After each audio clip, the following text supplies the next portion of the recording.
इनमें से कौन कौन से पोस्ट पर वो रह चुके हैं आपके, लिखिए दिवंगत दोस्तों आपके मनमोहन सिंह, ठीक है। तो मनमोहन सिंह की बात करूं आपसे तो मनमोहन सिंह जी की बात करते हैं आपसे, इनका हो गया निधन दोस्तों ना, इनका हो गया निधन आपके।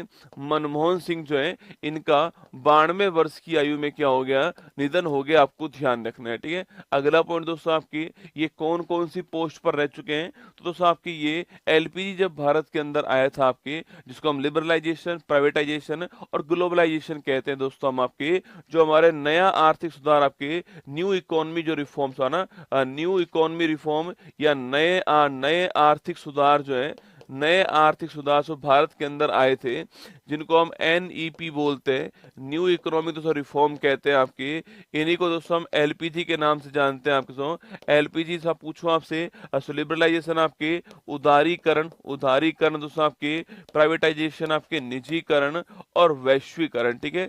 निजीकरण और वैश्वीकरण आपके, ये तीनों की तीनों हमने कब अपनाए तो आपके, यह तीनों की तीनों हमने 1991 के अंदर अपनाए थे, याद कीजिएगा। तो 1991 के अंदर इनको अपनाया था हमने। और उस समय दोस्तों आपके, उस समय भारत के वित्त मंत्री कौन थे, उस समय भारत के वित्त मंत्री जो हैं वो थे आपके डॉक्टर मनमोहन सिंह, है ना। जो एलपीजी को हम लेकर आए दोस्तों, हमारे यहाँ पर आपके फॉरेन जो करेंसी है उसका संकट उत्पन्न हमारे यहाँ पर हो गया, तो हमने एलपीजी को अपनाया था। उस समय प्रधानमंत्री को, उस समय वित्त मंत्री कौन था आपकी, ये थे। अच्छा, उस समय भारत के प्रधानमंत्री कौन थे आपके, उस समय भारत के प्रधानमंत्री पूछूं आपसे, यह कौन थे, तो जनाब पीवी नरसिम्हा राव कौन थे, पीवी नरसिम्हा राव जो है उस समय भारत के प्रधानमंत्री थे, आपको ध्यान रखना है, ठीक है। ये लाइन भी पूछ सकता है आपसे दोस्तों ना। इसके बाद दोस्तों आपके, इसके बाद पूछूं आपसे दोस्तों, 2004 से और 2014 दोस्तों आपके 10 साल लगातार भारत के प्रधानमंत्री रहने वाले भी कौन थे, ये भी आपके डॉक्टर मनमोहन सिंह थे ना। 2004 से 2009 पहला कार्यकाल और 2009 से 14 जो है वो दूसरा कार्यकाल जो है वो प्रधानमंत्री के रूप में निकाला, आपको ध्यान रखना है, ठीक है। इसी दौरान दोस्तों आपकी बड़ा महत्वपूर्ण एग्रीमेंट होता है, इसको बोलते हैं 1-2-3 एग्रीमेंट, ठीक है। और ये 1-2-3 जो एग्रीमेंट दोस्तों आपके हुआ था, ये आपके इंडिया और यूएसए के बीच में होता है। और दोस्तों आपके जो आपके परमाणु जो ईंधन है इसको प्राप्त करने के लिए होता है ना, जो आपके परमाणु ईंधन है इसको प्राप्त करने के लिए 1-2-3 एग्रीमेंट हुआ था। और वो इन्हीं के कार्यकाल के दौरान इंडिया और यूएसए के बीच में हुआ, आपको ध्यान रखना है, ठीक है।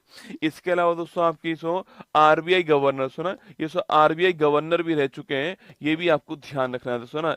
इसके अलावा दोस्तों आपके सो यह आपके योजना आयोग जो है, इस योजना आयोग के उपाध्यक्ष भी रह चुके हैं ना, ये योजना आयोग के उपाध्यक्ष भी रह चुके हैं, यह भी आपको ध्यान रखना है, ठीक है। तो योजना आयोग के उपाध्यक्ष, आरबीआई के गवर्नर और भारत के प्रधानमंत्री और भारत के वित्त मंत्री, इन चारों पोस्ट के ऊपर कौन रह चुके हैं आपके, इन चारों पोस्ट के ऊपर मनमोहन सिंह रह चुके हैं, ठीक है। अच्छा दोस्तों, अगर बात करूं दोस्तों आपसे, इन्हें पद्म विभूषण जो है यह कब प्राप्त हुआ, भारत का सेकंड हाईएस्ट अवार्ड जो है वो इनको 1987 के अंदर प्राप्त हुआ था, आपको ध्यान रखना है, ठीक है। भारत का सेकंड हाईएस्ट अवार्ड इनको प्राप्त हो चुका है। अगले साल मान के चलना कि भारत का हाईएस्ट अवार्ड जो है वो इनको मिलने वाला, तो एक नाम अभी से आप लोग जो है याद कर लीजिए दोस्तों ना। अच्छा, इनकी दोस्तों एक बड़ी फेमस बुक पूछूं आपसे, वह कौन सी है, तो चेंजिंग दोस्तों, चेंजिंग इंडिया जो है, चेंजिंग इंडिया, ये इनकी बड़ी फेमस बुक है, ये भी आपको लगे हाथ ध्यान रखना है, ठीक है। तो चेंजिंग इंडिया इनकी बड़ी फेमस बुक है, आपको नोट करना है। और हमारा ऑप्शन नंबर डी आंसर हो गया। डॉक्टर मनमोहन सिंह आपके निधन हो चुका है दोस्तों, आप जानते हो। और इनको भारत का हाईएस्ट अवार्ड नहीं मिला है, ठीक है, वो अगले साल मिलेगा, चिंता मत कीजिए, अभी नहीं मिला इनको भारत का हाईएस्ट अवार्ड जो है। Second highest award Padma Vibhushan जो है वो इनको मिल चुका है।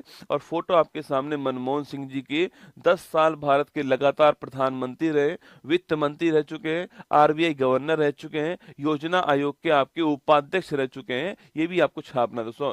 इसके अलावा दोस्तों आपके यूनिवर्सिटी जो ग्रांट कमीशन है ना, जिसको आप विश्वविद्यालय अनुदान आयोग कहते हो ना, विश्वविद्यालय अनुदान आयोग कहते हो, इसके अध्यक्ष भी कौन रह चुके हैं, इसके अध्यक्ष भी डॉक्टर मनमोहन सिंह रह चुके हैं, आपको ध्यान रखना है, ठीक है। यूजीसी के अध्यक्ष भी ये रह चुके हैं ना। चलिएगा, 46वीं अंटार्कटिका संधि सलाहकार बैठक का